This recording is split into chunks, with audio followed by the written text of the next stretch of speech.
สบายดีท่านผู้ชมทุกท่านเนาะวันนี้บอลาจะพาไปเลาะไปเที่ยวทางฝั่งขวาเนาะจังหวัดนครพนมประเทศไทยเนาะตอนนี้เรากำลังนั่งเรือ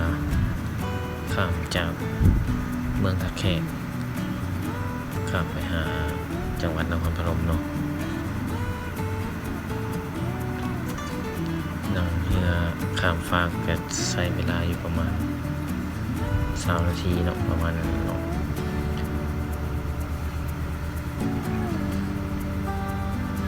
นี่เป็นภาพบรรยากาศผู้โดยสารนั่นเองข้ามฝั่งข้ามแม่น้ำโขงพี่น้องเนาะน้ำโขงยามนี้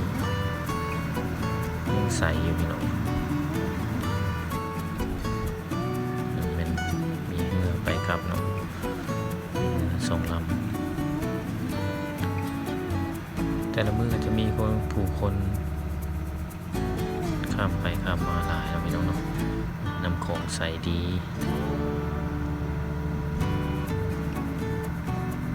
เดี๋ยวไปฮอดฝั่งนั้นแล้วบอลาจะถ่ายภาพบรรยากาศแถวแคมป์โขงบริเวณแคมป์โขงให้ท่านผู้ชมได้เบิ่งเนาะ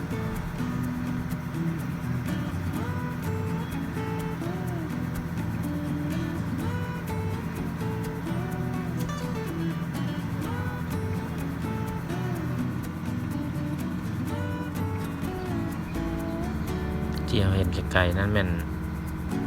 รูปปั้นพญานาคเนาะพี่น้องเนาะแต่ว่าข้ามไปฮอดแล้วบอลาจะพาไปถ่ายภาพบรรยากาศแถวนั้นให้ท่านผู้ชมได้เบิ่งเนาะ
ภาพบรรยากาศ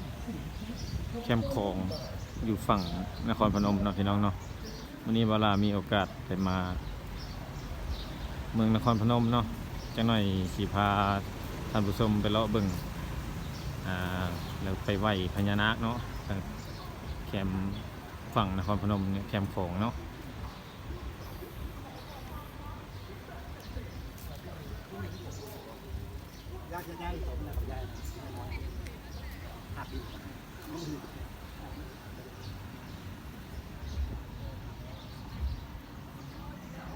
ฝั่งเมืองนั้นเป็นประเทศลาวเนาะพี่น้องเนาะ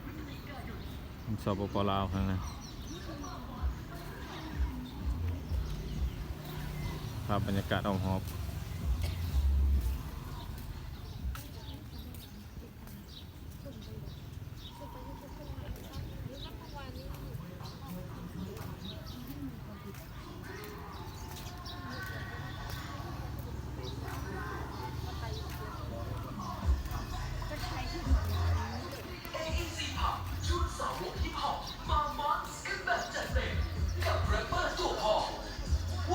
ที่6 พฤศจิกายนนี้พบกับ 2P สาวใสไม่คิดเลิกแล้วถึงตอนเนี้ย right here นะกูยังแรปรู้ว่า BKK ยังคงเป็นนะสาวกฮิปฮอปห้ามพลาดวันพุธที่ 6 พฤศจิกายนนี้ที่ AAC Park และมาบอสไปด้วยกัน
ที่เราเห็นตอนหน้านี้เป็น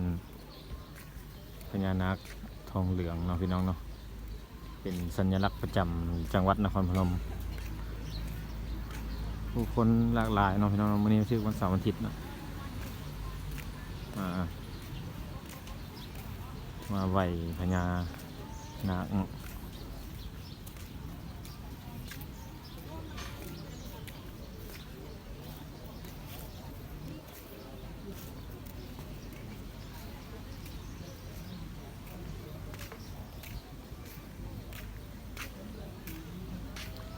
นี่เป็นเรือไฟเนาะที่เพิ่นใช้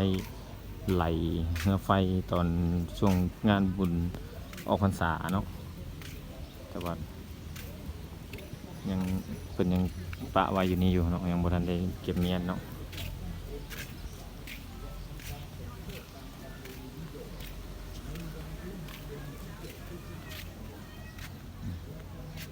บรรยากาศฝากนั้นเนาะสปป.ลาวเนาะน้ำโขงใสดีพี่น้องในช่วงนี้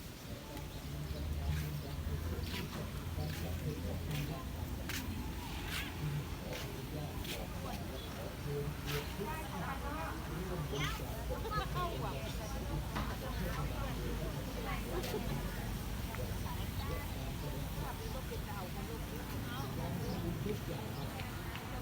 สำ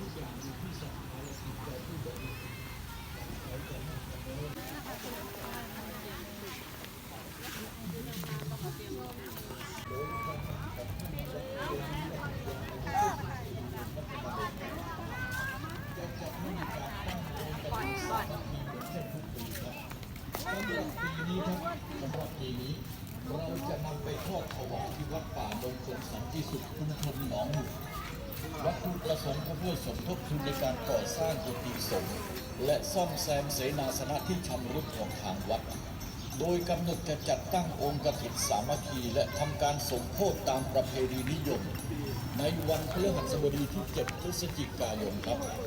และจะนำไปทอดถวายในวันศุกร์ที่ 8 พฤศจิกายน เพื่อให้ทุกท่าน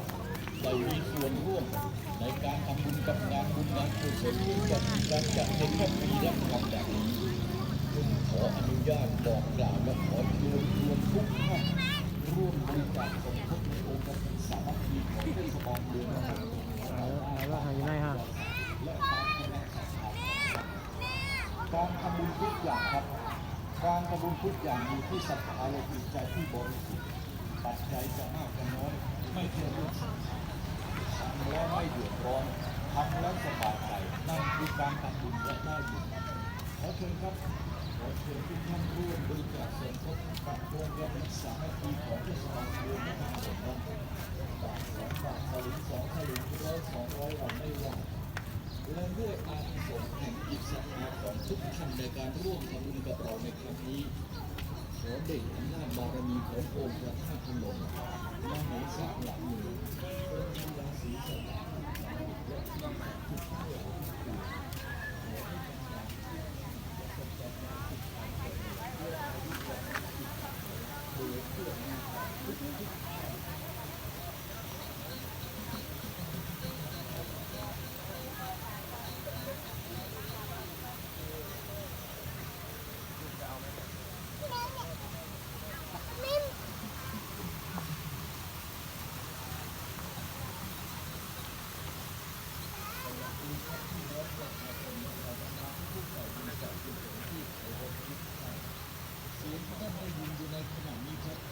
นี่ภาพบรรยากาศบริเวณอ้อมหอบนี่เนาะพญานาคราชนี่เนาะหรือว่าเพื่อนบ้านเราเอื่นพญานาคนี่เนาะพญาศรีสัตนาคราชเนาะนครพนมเนาะพี่น้องเนาะผู้คนมากราบไหว้หลาย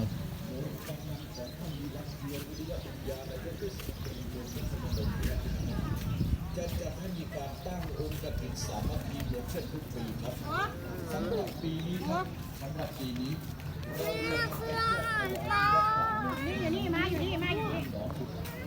วัตถุประสงค์เพื่อสมทบทุนในการก่อสร้างกุฏิสงฆ์และซ่อมแซมเสนาสนะที่ชำรุดของทางวัดโดยกำหนดจะจัดตั้งองค์กฐินสามัคคีและทำการสมโภชตามประเพณีนิยมในวันพฤหัสบดีที่ 7 พฤศจิกายนครับและจะนำไปทอดถวายในวันศุกร์ที่ 8 พฤศจิกายนเพื่อให้ทุกท่าน ก็น้อยเวลาสิพาไปเลาะเบิ่งอ้อมหอบด้านทางหลังอะเนาะ การจัดเป็นแค่ปีละครั้งแบบนี้จึงขออนุญาตบอกกล่าวและขอเชิญชวนทุกท่านร่วมบริจาคสมทบในองค์กฐินสามัคคีของเทศบาลเมืองนครปฐม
ภาพบรรยากาศทางหลังพี่น้องเนาะ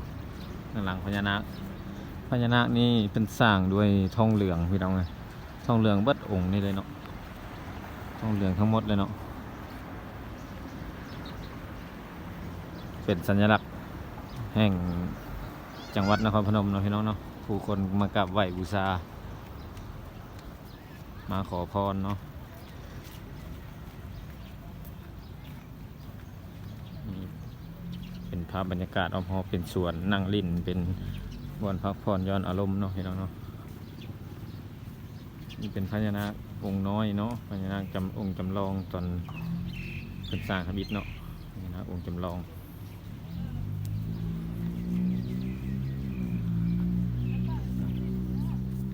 ดอกไม้งามหลายพี่น้อง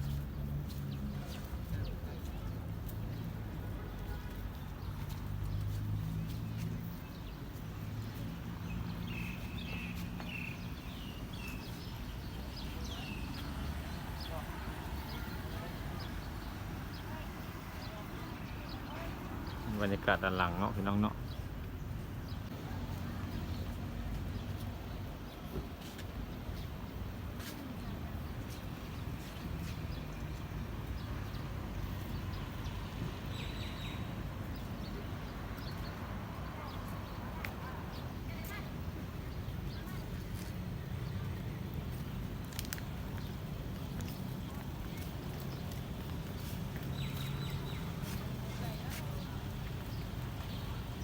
นี่เป็นห้านขายซูเวเนียร์เนาะขายเครื่องของที่ระลึกนาคราชซูเวเนียร์เนาะใครได้มาเที่ยวมาชมแถวนี้มันเพิ่นได้มาให้เข้ามาแวะมาชมมาซื้อของที่ระลึกไปฝากไปต้อนเนาะพี่น้องเนาะอยู่ใกล้ๆกับพญานาคนี่แหละเนาะเป็นห้านขึ้นมา